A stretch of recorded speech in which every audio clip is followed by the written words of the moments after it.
Allez, maintenant on va continuer la dernière vidéo. Donc je vous donne le deuxième exercice. On considère une suite géométrique xn telle que son premier terme et que son premier entre. Vous savez, le plus grand diviseur en commun entre x0 et q est égal à 1. Et vérifions la relation suivante. Vous allez avoir x1 plus 1 plus 2x1 plus 3 moins 44 x0 carré q puissance n est égal à 0. Alors, on commence. Première question. Vérifiez que q plus 2q au cube est égal à 44 x0. Alors, avant de faire quoi que ce soit, on écrit d'abord la relation qu'on nous a donnée. Vous avez xn plus 1 plus 2x1 plus 3 moins 44 x0 carré q puissance n est égal à 0. Puisqu'il s'agit d'une suite géométrique, donc vous allez avoir xn plus 1 est égal à x0 qn plus 1 plus 2x0. Ici, qn plus 3 moins 44 x0 carré qn est égal à 0. Vous remarquez ici qu'on peut factoriser par x0 q puissance n. Ici, va rester q. Ici, va rester 2q au cube. Et ici, va rester moins 44 x0. Alors, un produit est nul si l'un des facteurs est nul. Or, vous avez ici x0 et q sont premiers entre eux, parce que le plus grand diviseur en commun est égal à 1. Puisque le plus grand diviseur en commun est égal à 1, automatiquement x0 différence 0 et q différence 0. Donc, c'est ce que j'ai écrit, x0 différence 0, q différence 0, car c'est à vous d'écrire les détails. Et vous avez, d'après les données, x0 et q sont premiers entre eux. Et par conséquent, puisque ce produit est nul, automatiquement, vous allez avoir q plus 2q au cube moins 44 x0 est égal à 0. Ça va? Et par conséquent, vous allez avoir q plus 2q au cube est égal à 44 x0. Voilà, cette relation. Ça va? Maintenant, on va passer à la deuxième question.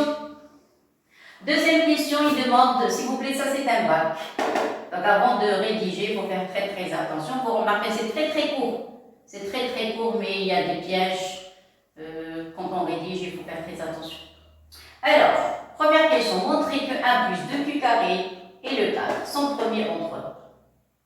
Alors, dans le cas général, si vous voulez montrer que deux nombres sont premiers entre eux, ou bien on effectue des divisions successives, je vous ai montré ça, ou bien vous allez montrer que le plus grand diviseur en commun, 1 plus 2q carré, le 4 est égal à d, donc le d va diviser le premier nombre, d divise le deuxième nombre, vous allez effectuer un certain nombre d'opérations, et à la fin vous allez trouver que d divise 1. Donc si d divise 1, automatiquement d est égal à 1.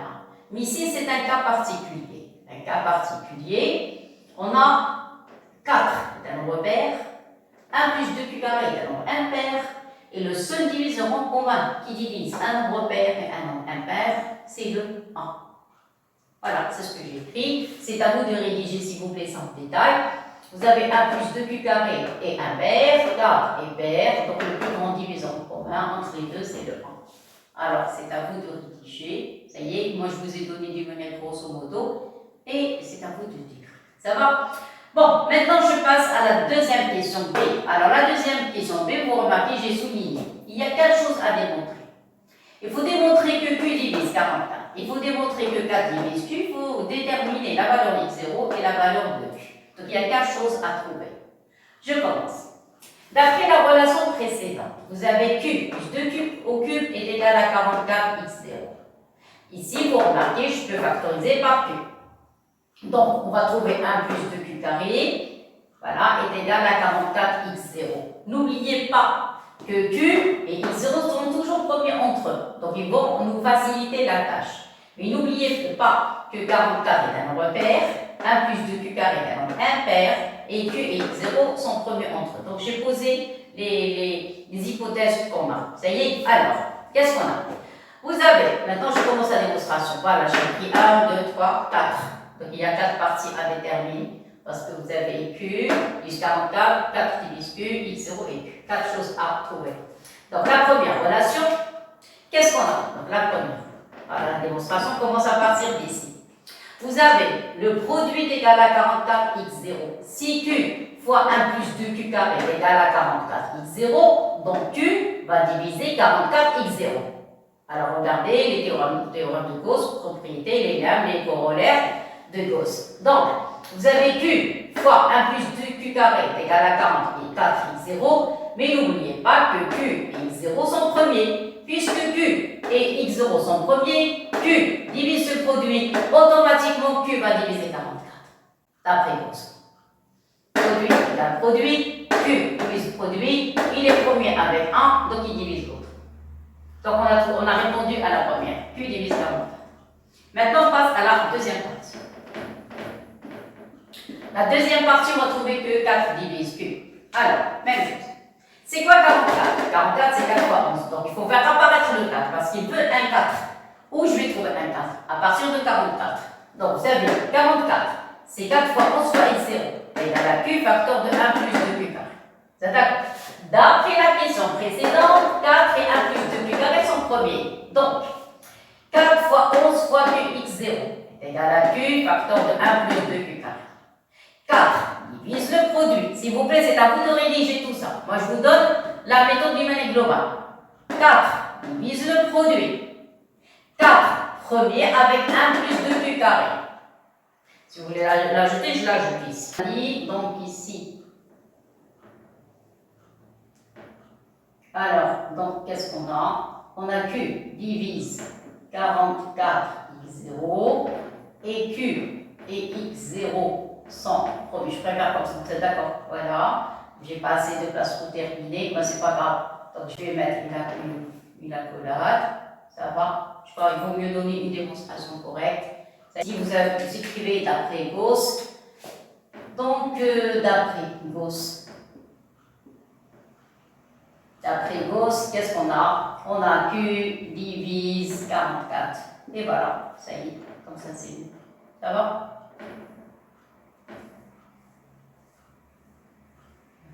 Ça. Voilà. Ici, vous allez avoir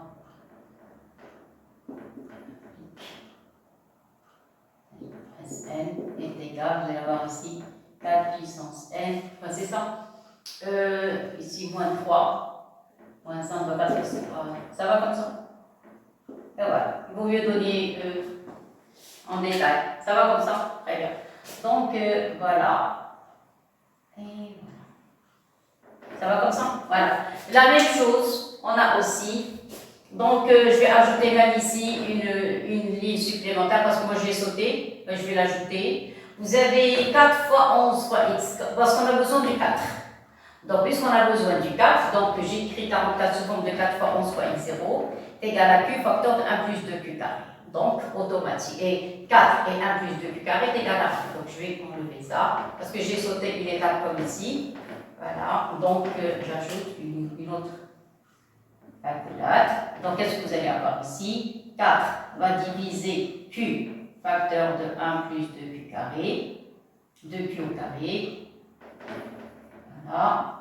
Ça va. Et n'oubliez pas que 4 et 1 plus 2q au carré sont premiers entre eux. Ça va. Même ici, vous allez avoir une petite accolade et on va appliquer Gauss. Même chose. Ça y est. Donc, d'après Gauss, qu'est-ce qu'on va voir? 4.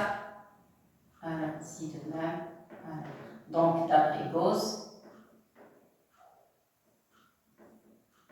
voilà, 4 va diviser, regarde, 4 divise Q. Et voilà, et on est quitte. Ça va maintenant? Et voilà, ça va? Et voilà, la démonstration d'histoire. Ça va? Donc, il y a quelque chose que j'ai effacé. Ça, c'est Sn, plus 1. C'est ça. Donc, c'est la question B. Alors, ici, implique Sn plus 1. Et voilà, maintenant, tout est correct. Ça va? Et voilà. Ça va maintenant? Allez, conclusion. Maintenant, qu'est-ce qu'on a trouvé? On a trouvé que Q divise 44 et 4 divise Q. Troisième partie. Alors, pour la troisième partie, qu'est-ce qu'on a trouvé? On a le 4 divise Q. Alors maintenant, on va passer à la troisième partie. Vous avez 4 divise Q. Si 4 divise Q, donc Q c'est un nombre pair. Vous êtes d'accord? Si Q est un nombre pair, donc Q ne peut pas diviser 11. Il n'y a aucune relation entre Q et c'est-à-dire ne peut pas diviser 11. Il n'y a pas de diviseur en commun, sauf le 1. Donc, je répète, 4 divise Q, donc Q est un nombre pair. S'il s'agit d'un nombre pair, automatiquement, le plus grand diviseur en commun, Q11 est égal à 1. Par conséquent, maintenant j'ai posé les données, qu'est-ce que j'ai?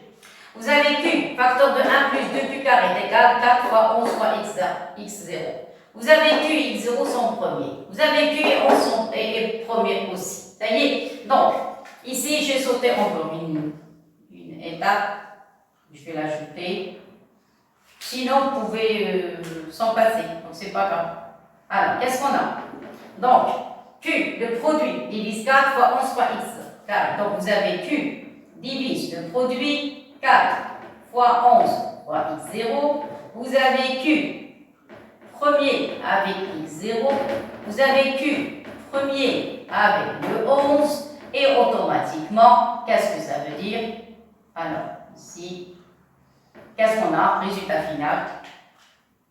Automatiquement, vous allez avoir, d'après Gauss, qu'est-ce qu'on va voir? On va voir Q divise 4. Et voilà. Regardez, Q fois ça est égal à 4 fois 11 fois x0. Donc, Q va diviser le produit. Mais Q, premier avec x0, Q, premier avec 11. Donc, qu'est-ce qui va? Qu'est-ce qui reste? Reste le 4. Donc, Q divise 4. Ça y est? Donc, ici, encore. Voilà. Ça va maintenant? Ça sera cette partie. Et ici, j'ai effacé Sn plus 1. Donc, et voilà. Et voilà. On a terminé. J'ai ajouté, j'ai sauté, mais c'est pas grave. J'ai ajouté les 3 parties. Ça va? D'après Gauss. Voilà, c'est terminé. Donc, qu'est-ce qu'on a trouvé? D'après cette relation 4 divise Q. Voilà, 4 divise Q. D'après celle-ci, Q divise 4. Donc, si Q divise 4 et 4 divise Q, automatiquement Q est égal à 4. Et voilà, on a trouvé la valeur de Q. Et voilà, ça y est. Alors, pour être sûr de ce qu'on a trouvé, regardez, donc d'après la troisième question, on pose x0 est égal à 3 et q est égal à 4. Donc, on vous donne les valeurs. C'est-à-dire, si quelqu'un se trompe, des fois, on vous donne des réponses dans les questions suivantes. Ça y est, donc il faut bien lire l'énoncé, s'il vous plaît. Voilà, c'est correct. Maintenant, je passe. Maintenant, il demande x0, la valeur de x0. D'après cette relation, celle-ci suit ce mode remplacé. Ou bien là, celle du haut. Voilà. On sait que q plus 2q au cube est égal à 44x. C'est la première relation. Vous avez vu, suffisament remplacé, cube par 4, vous allez avoir ici 4. Vous allez avoir 2, 4 au cube est égal à 44x0, des pointillés, c'est à vous de faire le calcul, vous allez trouver x0 est égal à 3. Ça y est, conclusion. Donc c'est quoi x0? x0 c'est 3. C'est quoi q? Q est égal à 4. Ça y est, donc c'est terminé, on a les valeurs. Maintenant, qu'est-ce qu'on a? La troisième question, elle est un petit peu difficile. Enfin, c'est pas difficile, mais il faut bien lire l'énoncé, s'il vous plaît. Et il faut prendre le bon chemin. Alors, d'après la troisième question, on sait que x0 est égal à 3, q est égal à 4. Donc, on les a déjà trouvés. Ça y est, maintenant, Sn. C'est quoi Sn? C'est la somme de i égale à 0 jusqu'à n-1 de xi, la somme des n premiers termes du suite géométrique.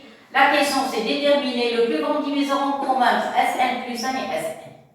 Alors, parce que nous, en général, quand on veut déterminer le plus grand diviseur en commun entre deux nombres, ou bien on les connaît, ça y est, on connaît les valeurs de ces deux nombres, ou bien on vous donne dans le cas général, comme ici, tout à l'heure, on a su que ça impair, ça est pair, donc on peut trouver facilement le plus grand diviseur en commun. Mais ici, il s'agit de somme de termes d'une suite géométrique, donc il faut bien d'abord lire l'énoncé, essayer de poser les données qu'on a.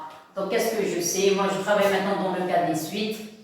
Vous avez Sn sigma de i égale à 0 jusqu'à n-1 des x. X, n est une suite géométrique. Le est égal à Sn, c'est somme, c'est le terme, la somme des termes d'une suite géométrique, a moins q puissance n sur a moins q fois 0.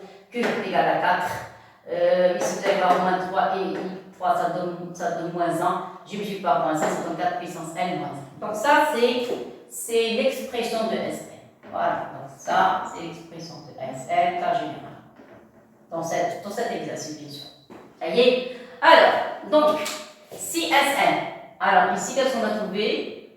Calculer Sn. Voilà, on a répondu à la question A. Maintenant, trouver le plus grand diviseur en commun entre Sn plus 1 et Sn. Alors, ça, ici, où il y a des petits problèmes. Vous avez Sn. est égal sigma de i est égal à 0 à n-1 x1. On va trouver c'est 4 puissance n-1, quel que soit n appartenant à grand N. Donc si vous changez la puissance, ou bien l'indice, si vous avez n, si vous allez avoir 4 puissance n-1. Si vous avez ici n plus 1, vous allez avoir ici 4 puissance n plus 1. Et voilà. Clair? Bon, donc c'est quoi Sn plus 1? Il faut trouver une relation Sn et Sn plus 1. C'est quoi Sn plus 1? Sn plus 1, c'est 4 puissance n plus 1 moins 1. Qu'est-ce que j'ai fait? Voilà, regardez, 4 puissance n plus 1 moins 1. C'est à vous de bien réfléchir. Parce que cette question n'est pas évidente. Sn, c'est 4 puissance n. Donc, pour avoir Sn, il faut faire apparaître 4 puissance n. Voilà 4 puissance n. Vous pouvez remplacer ici directement 4 puissance n par Sn moins 1. Vous pouvez le faire directement. Et si moi, j'ai retranché, ajouté 4. Ça y est, je répète, vous pouvez faire une chose. Je vais l'écrire en bleu. En bleu, si vous voulez. Je vais écrire combien? Voilà, vous allez écrire ici 4 puissance n plus 1. C'est ça? Ah non, qu'est-ce qu'on a dit? 4 puissance n. Voilà, 4 puissance 1, je vais écrire l'égalité ici. Remplacez 4 puissance 1 par Sn plus 1. Vous êtes d'accord? Mettez le moins 1 de ce côté, fois 4 et moins 1. Et voilà. Regardez qu'est-ce que ça donne. Ça vous donne 4 Sn. Voilà. Ici, vous avez 4 moins 1, ça donne plus 3. Vous pouvez passer directement. Ça y est. Ou bien, donc il y a l'écriture en bleu, ou bien l'écriture en noir. L'écriture en noir, vous avez 4 puissance n fois 4. Donc, pour avoir Sn, il faut avoir moins 1. Mais puisque ici, vous avez un 4, il faut retrancher moins 4 et ajouter 4. Comme ça, ici, on peut factoriser par le 4. Ça donne 4 puissance n moins 1. Ici, il va rester plus 3. Ça y est, comme ça, vous avez le résultat. Clair? Voilà, c'est terminé. Donc, on a trouvé une relation entre Sn plus 1 et le Sn. D'accord? Donc, j'encadre. On fait cet encadrement. Et voilà. Donc, maintenant, on retourne au cours d'arithmétique. Voilà, ça, c'est cours des suites. Voilà. Maintenant, cours d'arithmétique. Quand vous avez A, la division, si vous divisez A par B, trouvez Q et le reste de R, vous avez A égale à BQ plus R. Donc, le plus grand diviseur en commun entre le A et le B est le même que le B avec le R. Vous êtes d'accord? Ça, c'est une relation. Bon. Donc, le plus grand diviseur en commun, écoutez s'il vous plaît maintenant, Sn plus 1 joue le rôle de A, Sn joue le rôle de B, Q joue le rôle de 4 et R joue le rôle de 3. Donc, pour trouver le plus grand diviseur en commun, je n'ai pas écrit ça, c'est à vous de rédiger, vous écoutez, après vous rédigez. Pour trouver le plus grand diviseur en commun entre A et B, il suffit seulement de trouver le plus grand diviseur en commun entre B et 4. Donc, pour trouver le plus grand diviseur en commun, Sn plus 1 Sn, parce que quand on donne cette expression, on est perdu. Mais non, il faut bien lire. Et regardez le résultat, ce qu'on a trouvé. Donc, pour trouver le plus grand diviseur en commun entre Sn plus 1 Sn, il suffit seulement de trouver le plus grand diviseur en commun entre Sn et 3, entre B et R. Le Sn joue le rôle de B, R joue le rôle de 3. Donc, on va essayer de trouver le plus grand diviseur en commun entre Sn et 3. Clair? Mais n'oubliez pas que 3 c'est un nombre premier. Vous voyez? Donc, ça va être ou bien le 1 ou bien le 3. Vous êtes d'accord? Parce que je travaille avec les nombres premiers. 3, c'est bon. Mais il y a une chose. Laquelle? C'est une suite géométrique. Donc, à quoi est égal Sn plus 1? Sn plus 1, d'après cette relation, c'est ceci. Je parle des sigma des x, ne regardez pas le résultat. C'est de i égale à 0 jusqu'à n moins 1 plus xn.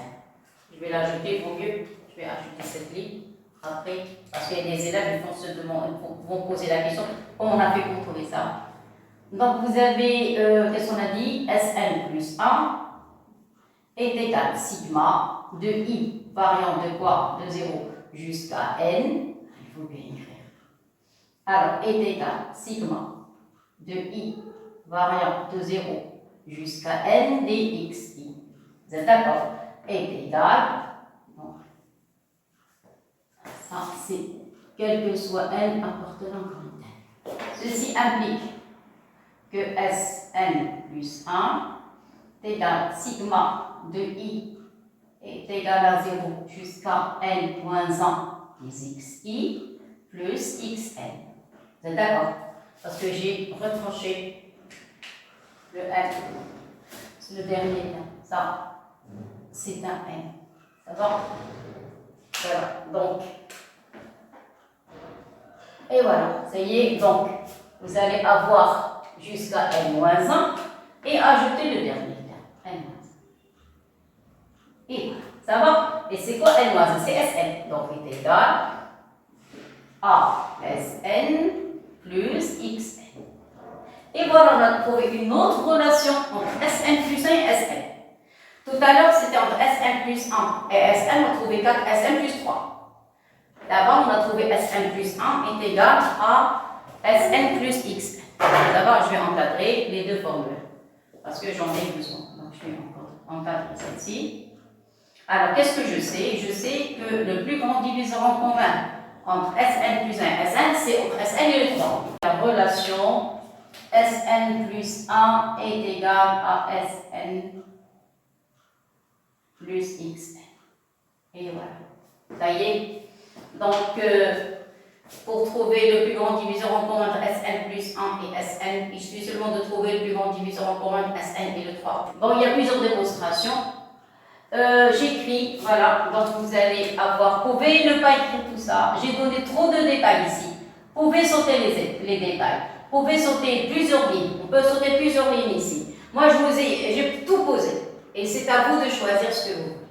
Alors, vous avez le plus grand diviseur en commun, Sn plus 1, Sn est le même que Sn et Xn, parce que Sn, ici Sn plus 1 joue le rôle de A, Sn joue le rôle de B, Q, ici, est égal à 1, et le R joue le rôle de Xn. Donc, pour trouver le plus grand diviseur en commun entre Sn plus 1 et Sn, c'est seulement de trouver le plus grand diviseur en commun entre Sn et Xn. Ça y est. Or, c'est quoi Xn? Xn, c'est x puissance 0 et x0, xn est égal à x0, q puissance n est égal, c'est une suite géométrique, donc c'est 3 fois q puissance, 4 puissance n. Le terme général du suite géométrique, et Sn est égal à 4 puissance n moins 1. Tout simplement. Ça y est. Donc on va poser comme tout à l'heure, on va essayer de trouver le plus grand diviseur en commun entre Sn et Xn. J'ai posé D, soit D le plus grand diviseur en commun entre Sn et Xn. Alors s'il s'agit ici du plus grand diviseur commun, j'ai pensé à cette démonstration seulement pour vous montrer comment on trouve le plus grand diviseur en commun quand on fait des démonstrations, pas les divisions successives, non, quand on veut montrer que D est égal à une certaine valeur. Alors ici, ça y est, donc quand vous voulez, admettons, montrer que D est égal à une certaine valeur, on va chercher cette valeur, donc vous écrivez D égale, et après vous trouvez la valeur de D. Ça y est, alors vous avez D divise Xn. C'est quoi Xn? C'est 3. 3, 4 puissance n. Voilà la première relation. Ça y est, comme ça, c'est la première relation. Et vous avez D divise Sn. Si D divise Sn, donc D divise 4 puissance n moins 1. Vous êtes d'accord? Donc D divise, c'est quoi ça? Si D divise A, donc D divise alpha fois A. Je vais écrire ici. Si D divise un nombre A, ceci implique que D divise alpha fois A. On a vu ça dans les cours. Donc, s'il divise un nombre A, donc D divise alpha fois A. C'est ce que j'ai écrit ici. D divise 4 puissance n moins 1, donc D divise 3 facteurs de 4 puissance n moins 1. C'est-à-dire ici, j'ai donné une démonstration. Ça y est, pas des déductions, une démonstration. Donc, D divise 3 fois 4 puissance n moins 3. Ça, c'est la deuxième relation. Et voilà. Ça y est. Alors, maintenant, qu'est-ce que j'ai? Première relation. D divise 3 moins 4 puissance n. Ça y est. Et la deuxième. Donc, je vais écrire 1 et 2. Vous pouvez écrire 1. Voilà. Et ça, c'est le 2. Voilà. Donc, D divise 3 fois 4 puissance n. D divise 3 fois 4 puissance n moins 1. Je vais seulement d'effectuer la différence. Vous allez écrire 1 moins 2. Donc, si vous écrivez 1 moins 2, voilà, D divise A, D divise B, donc divise A moins B. Donc divise A moins B, vous remarquez 3 fois 4 puissance n va disparaître, il va rester que 3. Donc D divise 3. Alors, D divise 3. Le plus grand diviseur en commun est positif. Donc il va prendre quelle valeur? S'il divise 3, N'oubliez pas que 3 est un nombre impair, un nombre premier. Un premier impair, les deux. Donc c'est un nombre. Ce qui m'intéresse moi, c'est le nombre premier. Donc D, ou bien il va prendre la valeur 1, ou bien D va prendre la valeur 3. Alors, pour montrer, ici, je remarque que le D divise X1, c'est divise le 3. Donc, je vais voir, est-ce que D peut prendre le 3? Donc, on a trouvé que D divise 3. Si on arrive à... D, c'est 1, c'est d'office. Le 1 divise tous les nombres. Si j'arrive à montrer que 3 divise D, donc D va être égal à 3. Ça y est, donc si j'arrive à montrer, maintenant, qu'est-ce qu'on a montré? Que D divise 3. Si vous arrivez à montrer que 3 divise D, c'est gagné. Ça va? Oui. À la fin, je vais vous montrer qu'on peut sauter tout ça. Bon, moi, je vais donner les détails. C'est une vraie démonstration.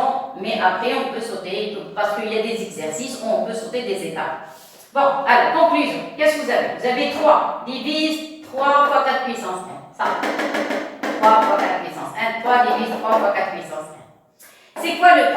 Si vous effectuez la division euclidienne de 4 avec 3, on va rester en 1. Donc, je vais l'écrire. 4 divisé 4 par 1, par 3. Vous allez avoir ici 1 et le reste, ça va être 1. Et voilà, ça y est. Donc, vous allez avoir 4 et congru en 1 modulo 3. Si vous écrivez 4 puissance n, 4 puissance n, c'est 1 puissance n. C'est quoi 1 puissance n? C'est 1. C'est 1. Mettez le 1 de l'autre côté, donc vous allez avoir 4 puissance n moins 1 et congru en 0 modulo 3. Qu'est-ce que ça veut dire? Ça veut dire que 3 divise 4 puissance n moins 1. Conclusion, qu'est-ce qu'on a trouvé? On a trouvé que 3 divise 3 fois 4 puissance n, le voilà. On a trouvé que 3 divise 4 puissance n moins 1, le voilà. Voilà le deuxième terme. Ça y est. Donc, 3 divise le premier terme, 3 divise le deuxième terme, donc 3 divise le plus grand diviseur en commun. C'est le cours. Si vous avez D est égal, je ne sais pas, le plus grand diviseur en commun entre A et B, si vous avez un nombre alpha divise A, un nombre alpha divise B, donc automatiquement alpha divise D, divise le plus grand diviseur en commun entre les deux. Donc, le 3 divise 3 fois 4 puissance n, le 3 divise 4 puissance n moins 1, donc il divise le plus grand diviseur en commun entre les deux. Or, c'est quoi le plus grand diviseur en commun entre les deux? C'est quoi? C'est le D. Voilà. Voilà le D, donc je le remplace. À quoi est égal D? C'est quoi 4Sn? C'est 4 puissance n moins 1. Et le Xn, c'est 3 fois 4 puissance n. Et voilà. Voilà le D. Ça y est. Donc, qu'est-ce qu'on a dit? Donc, 3 fois 4 puissance n avec 4 puissance n moins 1. Donc, 3 divise D. Conclusion. D divise 3, ce qui est en rouge. 3 divise D, ce qui est en vert. Donc, par conséquent, qu'est-ce qu'on a? On a D est égal à 3. Ça y est, donc D est égal à 3. Et maintenant, c'est terminé. Vous avez le plus grand diviseur en commun entre Sn et Xn est égal à 3. Si le plus grand diviseur en commun entre Sn et Xn est égal à 3, ça veut dire 3 divise Sn. 3 divise Sn. Ça y est, mais n'oubliez pas, d'après l'écriture de tout à l'heure, vous avez Sn plus 1 est égal à 4, Sn plus 3. Qu'est-ce que ça veut dire? Et je vais écrire. Alors, si vous avez ça, ceci implique que Sn plus 1, le plus grand diviseur en commun entre Sn et Sn plus 1, Sn, est égal au plus grand diviseur en commun entre Sn et 3. C'est d'accord, tu as pris le cours. Et par conséquent, qu'est-ce qu'on a trouvé? On a trouvé que le plus grand diviseur en commun, Sn plus 1, Sn, est le même que Sn avec le 3 est égal à 3. Et voilà, on a répondu à la question. Ça y est? Et voilà. Ça y est? Voilà, vous pouvez sauter les étapes, vous pouvez passer directement d'après le calcul de Sn. Vous allez trouver entre 4 puissance n et moins 1 ici. Vous pouvez l'ajouter. À partir d'ici, vous pouvez trouver le résultat. Donc, implique, vous allez avoir le plus grand diviseur en commun Sn plus 1 avec Sn. Une autre démonstration. Ici, vous allez avoir 4 puissance n moins 1 avec le 3. Ça y est. Et vous allez montrer par la démonstration. Vous avez 4n plus 1 et congru à 0. Deuxième démonstration. C'est pas la peine de passer par tout ça.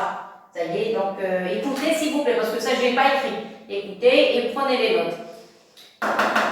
D'après la relation entre Sn plus 1 et Sn, ça y est, qu'est-ce qu'on a dit? Le plus grand diviseur en commun entre Sn plus 1 et Sn, c'est la même chose que 4 puissance n moins 1 avec 3. Or, 4 puissance n moins 1 est divisible par 3, voilà, ça y est. Donc ceci s'écrit sous forme de 3 fois quelque chose, et ça c'est 3. Donc le plus grand diviseur en commun va être le 3. Vous pouvez passer directement. Ça y est, vous avez compris? Donc, j'ai dit deux démonstrations. Ou bien, vous prenez la relation qui lie les Sn plus 1 avec Sn et Xn, voilà la démonstration, ou bien vous passez directement en relation entre Sn plus 1 et Sn, directement. Ce n'est pas la peine de passer par Xn. Donc, je vous ai donné ici deux démonstrations, c'est à vous de rédiger s'il vous plaît. Ça y est, ou bien vous prenez celle-ci, ou bien vous prenez celle-ci. Ça va? Et si vous continuez, alors ça, vous allez avoir sous la forme de 3 fois alpha. Alpha et le 3. Ça y est, n'oubliez pas que 3 c'est un nombre premier, il faut l'écrire. 3 est un nombre premier, il faut pas le décomposer et par conséquent, le plus grand diviseur en commun, ça va être le 3. Et voilà. Ça va? C'est correct? Sn plus 1 avec le Sn. Est égal. Ça va? Ou bien vous passez par l'autre démonstration. Et voilà. Je vais passer de place. Ça y est, donc, entre, qu'est-ce que j'ai dit? Entre l'écriture de la relation qui lie Sn directement entre Sn plus 1 et Sn, voilà, directement à partir de celle-ci. Ça y est, ou bien vous passez à la relation qui lie Sn plus 1, Sn et le dernier terme, Xn. Et voilà la démonstration. Ça va? Choisissez ce que vous voulez. Voilà, donc il y a deux démonstrations dans ce tableau. Alors, ça y est, je passe. Maintenant, je vais passer la dernière question. C'est un exercice qui est long. Et quand on veut rédiger, il faut écrire correctement. Ça y est, correctement, bien réfléchir. Ça y est, alors maintenant je passe à la dernière question. Déterminer le reste de la division de 2006, S2006 par 7. Alors c'est quoi S2006? S2006 c'est 4, voilà, Sn. Vous avez ici Sn, ici vous avez le 4. Le N plutôt. Voilà, vous avez le N ici. Voilà, donc si vous avez 2006, ça va être 4 puissance 2006 moins 1. Ça y est? Allez, on veut la division finale par 7, s'il vous plaît. Par 7, c'est pas par 3. Tout à l'heure c'était par 3, maintenant c'est par 7. Alors, par 7, vous avez ici des puissances de 4. Vous allez chercher, écoutez bien, quand vous voulez effectuer une certaine division euclidienne par un certain nombre, cherchez une puissance de 4 qui me donne, si je la divise par 7, je vais trouver quelque chose de très très simple. C'est 4 puissance 3. C'est quoi 4 puissance 3? 4 puissance 3, c'est 64. Et 64 est tout près de 63. Et c'est quoi 63? Si vous le divisez par 7, ça donne 9 et le résultat c'est 0. Et voilà. Donc ça va être, ici vous avez le reste de la division euclidienne, ça va être le 1. Donc vous allez avoir 4 puissance 3, voilà, 4 puissance 3 va être congru à 1 modulo 7. Une fois que vous trouvez la puissance qui me donne un 1, ça y est, maintenant le résultat, ça devient très très simple. Maintenant, qu'est-ce que vous allez faire? Vous allez trouver une puissance qui est tout près de 2006. 2004 est divisible par 3. Vous allez voir pourquoi le 3? Parce que ici vous avez un 3. Je vais marquer les 3 en rouge, tous les 3 en rouge. Donc vous allez trouver 2006 n'est pas divisible par 3. 2006. Comme la trigonométrie. Quand on travaille de tapis, on veut diviser, pour ne pas trouver de virgule, essayez de trouver un nombre tout près de 2006 qui divise par 3, c'est le 2004. 2004 divisé par 3, c'est 668, il reste un 0. Ça veut dire, si vous mettez 4 puissance 3, ça, et la puissance 668, ça y est, il va rester 1. Le 1, vous lui donnez n'importe quelle puissance, il reste toujours 1. C'est pour ça qu'on essaie toujours de trouver le 1 et pas autre chose. Des fois, on ne peut pas trouver le 1, mais on essaie de trouver le 1. Maintenant, c'est quoi 3 fois 668? C'est 2004. Et conclu à 1. Mais moi, je n'ai pas 2004, moi j'ai 2006. Alors, pour avoir 2006, il faut multiplier par 4 au carré. Donc, je multiplie par 4 au carré, de ce côté par 4 au carré. Ça y est, 2004 et le 2, ça donne 2006. Ici, 4 au carré, c'est un 16. Ça y est. Alors, si vous prenez le 16, vous le divisez par 7, ça donne 14. Donc, ça donne 2. 14, il va rester 2 en tant que reste. Ça y est. Donc, 4 au carré, c'est 16. Divisé, on a divisé 16 par 7, il va rester 2. Et voilà. Ça va? Voilà le reste. Voilà. Ça va? C'est 2. Je vous donne ici les opérations que j'ai effectuées. Ça va? Mais c'est quoi le 2? Le 2, c'est 1 plus 1. Ah, c'est ça où se trouve l'astuce. C'est 1 plus 1. Pourquoi j'écris comme ça? Parce qu'eux, ils veulent S2006. C'est Sn dans le cas général, s'écrit sous forme Sn dans le cas général. C'est pour ça que j'écris quel que soit n appartenant à n. Voilà, je vais l'impose ici. Voilà, quel que soit n appartenant à n. Vous avez Sn égale 4 puissance n moins 1. Donc, pour trouver Sn, il faut prendre 4 puissance n et retrancher 1. Alors, pour retrancher 1, moi j'ai déjà 1 et 1. Donc, vous allez mettre 1 de l'autre côté. Vous allez avoir 4 puissance 2006 moins 5 et concurrent 1 modulo 7. Et c'est quoi ça? Ça, on est que S puissance Sn10 2006 et concurrent 1 modulo 7. Ça va? Et voilà, j'ai terminé l'exercice. C'est pas tellement évident. Je parle de cette question. Enfin, c'est pas un exercice qui est simple. On a l'impression que c'est simple, mais essayez de le faire tout seul. Et comme ça, vous allez dire, est-ce qu'il s'agit d'un exercice d'impact? Je ne me rappelle plus quelle année, mais ici, je parle de cette partie, il y a des élèves qui ont procédé par cette méthode, qui ont utilisé cette méthode, il y a des élèves qui ont utilisé l'autre méthode. Donc moi, je vous ai donné les deux. Ou bien vous travaillez à partir d'un relation qui dit Sn plus 1 Sn directement, relation de récurrence, ou bien vous remplacez directement. Moi, je trouve vaut mieux écrire comme ça. Vous écrivez Sn plus 1, vous remplacez 4 puissance n par Sn plus 1. Voilà, Sn plus 1 pour 4 moins 1. Vous allez trouver une relation directe entre Sn plus 1 et Sn. Et comme ça, vous pouvez trouver. Mais n'oubliez pas, attention, arrivant ici, attention, vous êtes obligé de passer par cette écriture, obligatoirement. Parce que je ne sais pas si ce terme est divisible par 3 ou non. Vous voyez, donc je vais mettre une flèche. Attention, on ne peut pas passer directement. Donc je vais passer cette écriture. Et écrire ici, écrire tard. Vous êtes d'accord? Obligatoire. Donc vous avez 4 puissance n moins 1 et qu'on est un multiple de 3. Voilà, c'est 3 alpha. Car voilà les pointillés. Comme ça, vous allez comprendre pourquoi j'ai écrit ça. Vous voyez? Donc dans les deux démonstrations, vous êtes obligé de passer par cette. Bon, ici, pas de problème, parce que vous avez 3 et 2, 3 pas 3. Mais ici, c'est pas évident, on ne peut pas le voir. Donc il faut écrire quelques lignes. Ça va? Ou bien vous passez par l'expression de Sn plus 1, l'écriture normale d'une suite géométrique. Et pour arriver à Sn plus 1, on prend Sn, on ajoute Xn. Et après, vous utilisez les propriétés d'arithmétique. Voilà, merci beaucoup et à la prochaine. Au revoir tout le monde. S'il vous plaît, dans la prochaine vidéo, je vais vous donner une étude fonction maintenant où on parle de la définition de la continuité. C'est-à-dire que je vais utiliser les epsilon avec des intégrales. Voilà, merci beaucoup et à la prochaine. Au revoir tout le monde.